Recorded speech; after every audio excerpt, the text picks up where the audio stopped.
Setelah mengetahui banyaknya manfaat hidup minimalis, apa kalian tertarik mengadopsi gaya hidup ini? Oh ya, sebelumnya sudah sempat aku bahas beberapa manfaat hidup minimalis. Buat yang belum nonton, kalian bisa klik link yang aku cantumin di pojok kanan atas ya.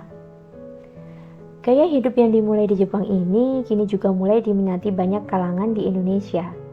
Jika kalian termasuk salah satu peminatnya dan sedang bingung bagaimana cara memulai gaya hidup ini, simak video ini sampai selesai ya. Yang pertama, bedakan kebutuhan dengan keinginan. Langkah pertama yang dilakukan untuk memulai hidup minimalis adalah dengan melakukan refleksi. Kamu bisa memulainya dengan mensyukuri semua yang telah kamu miliki dan merasa cukup dengan itu. Kemudian, lanjutkan dengan menganalisa antara kebutuhan dan keinginan. Contohnya, memiliki jaket adalah sebuah kebutuhan karena jaket dapat melindungi kamu di saat udara dingin atau saat kamu berkendara menggunakan motor di jalan. Sedangkan memiliki jaket dengan berbagai warna menyesuaikan outfit itu adalah keinginan. Prioritaskan untuk memenuhi kebutuhan, bukan menuruti keinginan semata. Cara yang kedua adalah declutter berkala. Jika saat ini kamu memiliki terlalu banyak barang dan merasa sesak dengan itu, maka kamu bisa melakukan declutter. Lakukan declutter berkala agar tidak terasa berat. Kamu bisa memulainya dengan membersihkan isi dompet, tas, dan laci.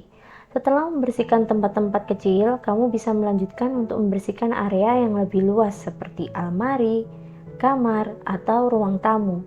Pilahlah barang-barang menjadi 3 kategori.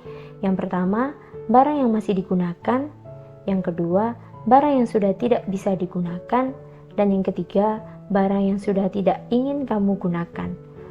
Untuk barang yang sudah tidak bisa digunakan, bisa kamu daur ulang untuk menjadi barang lain yang tetap memiliki nilai manfaat. Atau jika sudah tidak bisa didaur ulang, maka pilihan terakhir adalah membawanya ke tempat pembuangan. Sedangkan untuk barang yang sudah tidak ingin kamu gunakan namun masih dapat digunakan, bisa kamu berikan pada orang-orang terdekat atau bisa didonasikan pada orang yang lebih membutuhkan. Declutter tidak hanya dilakukan dengan barang-barang fisik, namun juga bisa kamu lakukan pada barang elektronikmu seperti ponsel, laptop, atau komputermu. Pilihlah foto, video, dan dokumenmu, kemudian hapus yang sudah tidak kamu perlukan, lalu rapikan dokumen yang masih dibutuhkan. Cara yang ketiga, rutin berbenah. Setelah kamu melakukan declutter dan menata kembali barang hasil declutter, maka ruangan akan terlihat lebih rapi dan lega. Namun, hal itu tidak akan bertahan lama jika kamu sembarangan meletakkan barang yang usai kamu gunakan.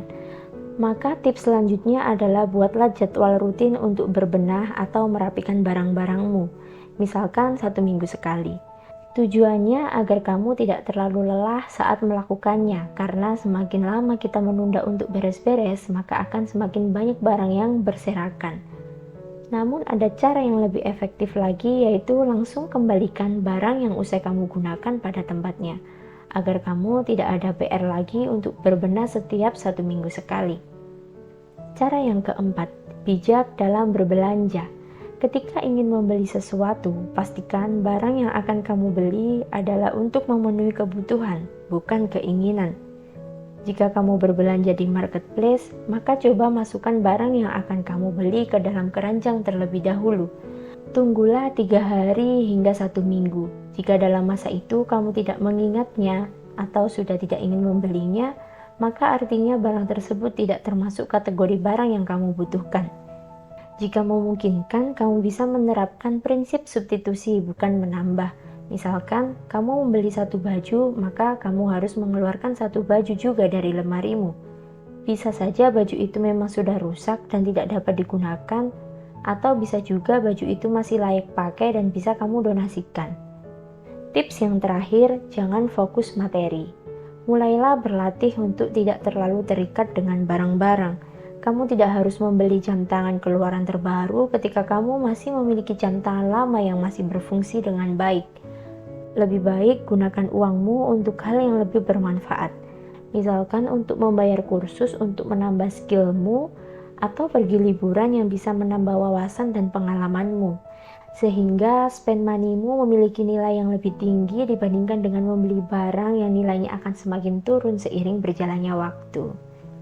Cukup segitu dulu pembahasan tentang cara memulai hidup minimalis. Semoga video ini bermanfaat. Jika kalian sudah memulai gaya hidup ini, boleh share pengalaman kalian di kolom komentar ya. Terima kasih sudah menonton. Aku Winda dari Arabel Channel. Sampai ketemu di video selanjutnya.